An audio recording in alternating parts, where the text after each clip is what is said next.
Hi guys, so today we're going to learn how to compress and stretch trig graphs. Now, ideally you would have had a look at my previous lessons on transforming different types of graphs and functions. So this is just a recap of a previous video. So if you haven't seen that one, I highly recommend you watch that first. Now, a couple of rules that we talked about was if we have a transformation where we have an addition or a subtraction or an operation for that matter inside the bracket, that's going to affect the x coordinates, but in the opposite direction or in the inverse direction. So if we are adding 2 inside the bracket here, what this means is to subtract 2 from all of our x coordinates. So inside the bracket, we do the inverse to the x coordinates. However, if we have a transformation outside of the bracket, that's going to affect our y coordinates, and we do as it says. So in this case here, we are going to add 4 to all of our y coordinates. And we could just see an example over here. So we've got y is equal to f of x. That's our function. Its current turning point is 6, 5. What is the new turning point following these transformations? So we've got x minus 4 inside the bracket. So that's going to affect our x coordinate, but we are going to do the opposite, and we are going to add 4 to the x coordinate. So our new turning point is going to be 10, 5. We did 6 plus 4. Likewise over here, again, it's inside the bracket, but this time we are saying x times 3, so we need to do the inverse and divide all of the x coordinates by 3. So 6 divided by 3 gives us 2. So our new turning point is going to be 2, 5. Okay, so how does this help us when we are stretching or compressing different trig graphs? Now, first and foremost, we have a question like this. It says, here is a sketch of y is equal to sine x plus a plus b. Now, what's really important with this question is you know how to draw your sine graphs, and in fact, your cosine graph and even your tan graph as well. So you need to be comfortable drawing those. And with this question, I would go ahead and draw my sine graph. So this is what my sine graph looks like. But now we are saying our sine graph is going to shift to the left by a amount because plus a means subtracting a amount from all of our x coordinates, and then plus b on the outside means we are going to add b amount to all of our y coordinates. So in this question here, I am going to pick this coordinate over here. And this coordinate is going to be 270 minus 1. And now we can see this coordinate, if our graph is shifting to the left, that's going to shift to the left. However, you can see that this coordinate has also gone down. So our new coordinate is going to be 180 minus 2. So what has happened here then? Well, we've gone from minus 1 to minus 2. So we can say minus 1 plus b is equal to minus 2. So b is equal to minus 1. And that makes sense because minus 1 gives us minus 2 now. So b must be minus 1. Excuse me. However, now we are going from 270 to 180. So again, we can say 270 plus a is equal to 180. So a must be 90. Or I should say minus 90 for that matter. However, we are simply going to write 90 here because minus 90 would indicate that we are going to the, would mean we would have to add 90. But in this case, if it's positive 90, we do the inverse. So 90 is the correct answer for A, because if we had the following graph, and I'm just going to rewrite that. If we had sine x plus 90 minus 1. What this means is to subtract 90 from our x coordinates. We're doing the inverse. And then we do as it says to our y coordinates. So we are going to minus 1 from our y coordinates. So if we think about this coordinate again, we're minusing 1 from the y coordinate to get to minus 2. And we are subtracting 90 from the x coordinate to get to 180. So plus 90 is okay for the value of a. All right, let's try the next question. Right, now this one here, guys, it is only affecting our y coordinates because the a is on the outside and the b is on the outside. So we're saying all of our y coordinates multiplied by a and then plus b amount. Now, how do we find a? So here, our sine graph, well, this is what a sine graph looks like, is stretching. However, what we need to look out for is symmetry in the second graph. So in essence, we need to draw a second x-axis here. So what I'm going to do is draw another x-axis, but this time I'm going to make sure it's halfway between the maximum point and the minimum point of our new graph. So if we have a look, we are starting at minus 2.5. That's our minimum point, and our maximum point is at 3.5. So that is a difference of 6. So the halfway point is going to be 3. So from minus 2.5 to 3.5, this is a total difference of 6. So the halfway point is going to be 3. So I'm going to go up 2.5 plus another 0.5. This is the halfway point. So this is where I'm going to draw my new x-axis. And we'll see why this will help. I'm going to do it with a different color pen. Okay. Excuse me. Now, let's just have a look at our original sine graph. If we have a look here, the distance from the x-axis is 1 unit, right? From 0 to 1, that's a total distance of 1 unit. And likewise, from the x-axis to the minimum point of our sine curve, that's also a distance of 1 unit. Or you could think of it in terms of squares. So 2 squares is equivalent to 1 unit. However, our new graph now, so starting from the red line, as this is our new x-axis, the new distance is now going to be, well, let's count. We've got 1, 2, 3. That's 3 units or 6 squares. And likewise over here, from our x-axis, we've got 1, 2, 3 units again. So what we can say is that this height of 1 has been multiplied by a scale factor to give us a height of 3. So this height has been stretched by some scale factor. And we can write this as, well, we can say 1 times a amount is now equal to a total of 3. So a must be 3. And that makes sense. So y is equal to 3 sine x plus b. However, we've also added some amount to our y coordinate, right? So here, all of our y coordinates are being multiplied by 3. But also, we need to add some amount to that y coordinate. So if we have a look here, let's take this coordinate and this coordinate here. So this is the coordinate 30, 60, 90. So that's 91. But this is 93.5. So I can say this y coordinate, so 1 times 3 plus b amount, has to give me my new y coordinate of 3.5. So 1 times 3 is 3. 3 plus b is equal to 3.5. So b must be 0.5. And that is our answer. So b is 0.5. So I can say y is equal to 3 sine x plus 0.5. And this is where I'm going to write my answer. So a is 3 and b is 0.5. And we can quickly test it out on the other y coordinate. So let's think about our minimum point on our sine graph. So this is going to be 270 minus 1. This is going to be 270 minus 2.5.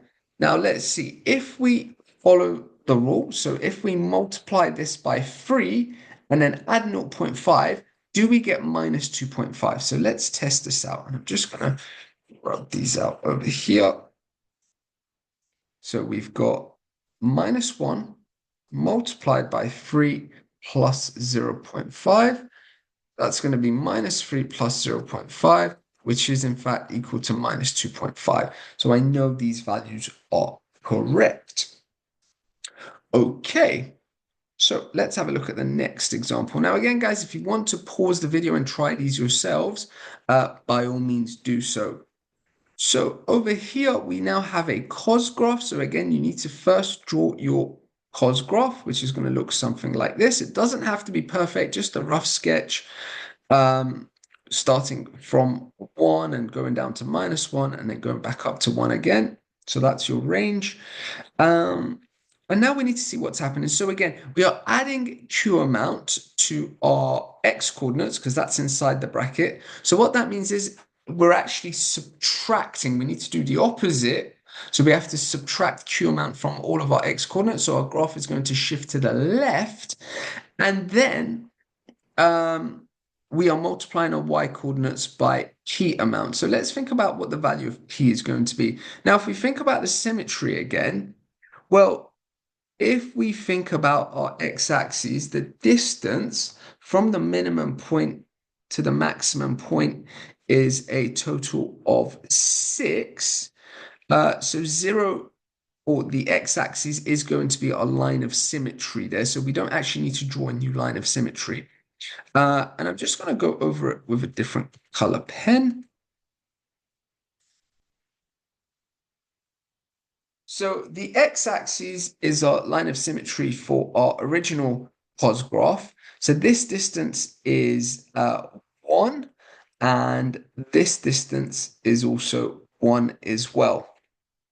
But now the new distance is now 1, 2, 3. And likewise, this distance is 1, 2, 3. So again, I can say 1 multiplied by P amount is now giving us a value of 3. So P must be 3. And that works as well. And we will see why in a moment. And then likewise, if we have a look at our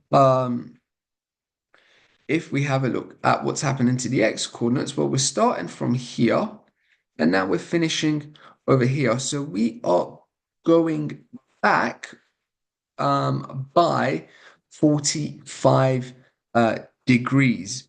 So our scale is 2 squares is 90, 1 square is therefore 45. So if this is 361, this is now 315. So we have gone back by 45. So the value of Q has to be 45, and that would make sense. So we've got 3 cos x plus 45. So this means multiply all of our y coordinates by 3. So a y coordinate of 1 now becomes 3, but also subtract 45 from all of our x coordinates. So 360 minus 45 is going to give us 315. And that works for this coordinate here as well. So this is going to be 180 minus 1. This is going to be 135 minus 3. 1 times 3 is minus 3. 180 minus 45 is 135. So this is our answer. All right.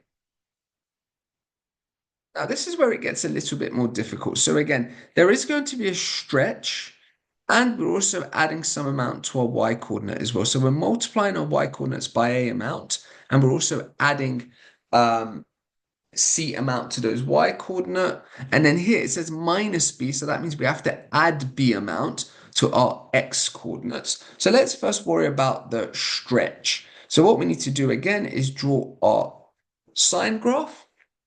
And this is what our sine graph is going to look like. And again, we want to draw a new x-axis so that we can find a line of symmetry for the new sine curve. So let's have a look at the minimum point here. So the minimum point is at -1. The maximum point is at 3. So this total distance is 4. So half of 4 is 2. So the halfway point is going to be 1, 2. So this is where I'm going to draw my new x-axis. And that's going to be over here.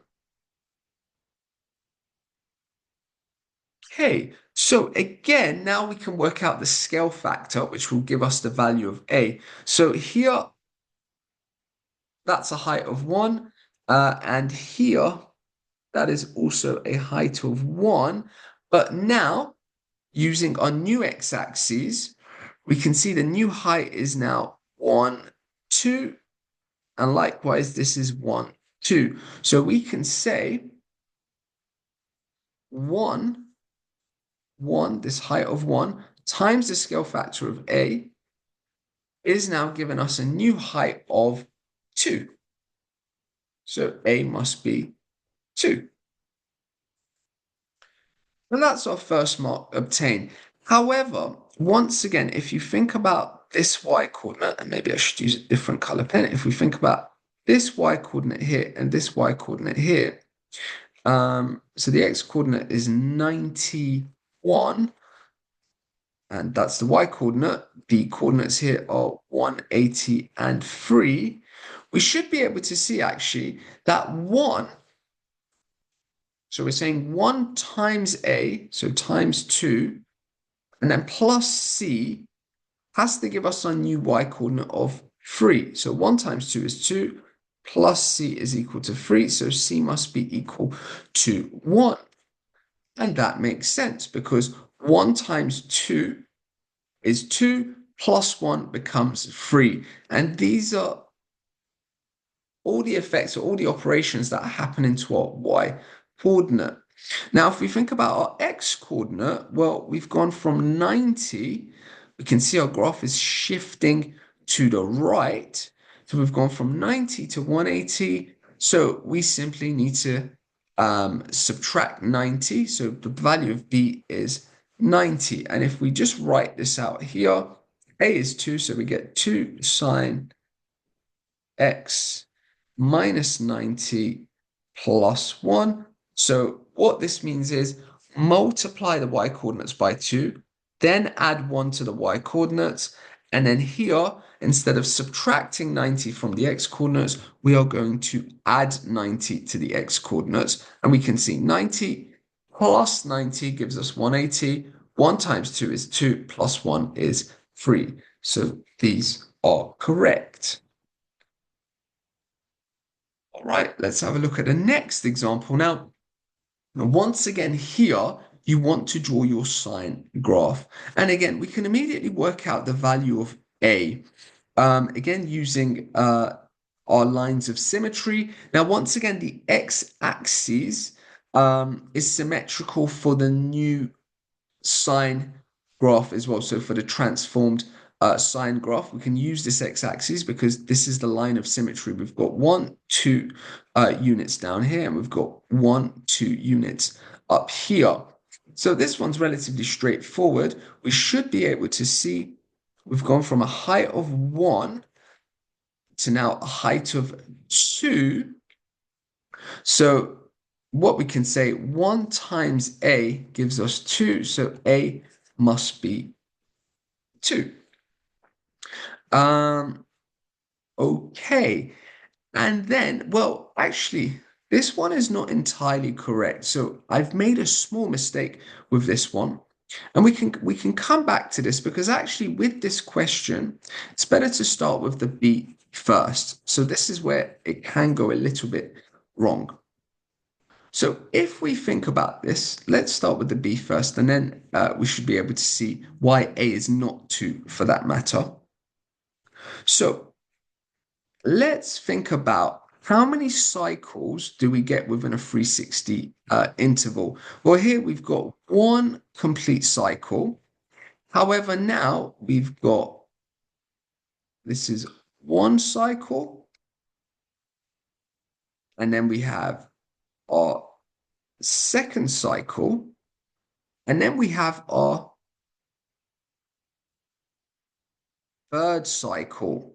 So within a 360 interval, we have 3 times as many cycles now. So the value of b has to be 3. So what we actually get is y is equal to a sine 3x, because we're getting 3 times as many cycles within the same period. So from 0 to 360, we only had one cycle, but now we've compressed the graph and we're getting one cycle, 2 cycles, 3 cycles. And that makes sense, because if we think about this coordinate here, this is the coordinate 91. And we said, well, whatever happens on the inside of the brackets, we need to do the inverse operation. So if b is 3, that means rather than multiplying the x-coordinates by 3, we have to divide the x-coordinates by 3. So 90 divided by 3 actually ends up being 30. So this coordinate corresponds to this coordinate over here. So this is 30 minus 2. So it could be easy to think that this and this coordinate are the same. They are not. They are not corresponding coordinates. So this coordinate is now corresponding to this coordinate over here. So we said A is 2, but that was wrong, because whilst the scale factor is 2, so this distance is twice as big as this distance, but what we need to account for is that we're going from 2 to minus 2, so the value of A is actually minus 2. 1 times minus 2 is minus 2, so A has to be minus 2. So y is equal to minus 2 sine 3x. And if we think about this, if we divide the x coordinates by 3, we get 30. And if we multiply the y coordinates by minus 2, we get minus 2. So our correct answer would be A is equal to minus 2 and B is equal to 3. So with questions like this, I would actually say it's better to start by working out the value here to see how many cycles we get within the same time period. And then from there, we could work out the value of A. Right, I hope you found this useful, and all the best for your exams. Bye.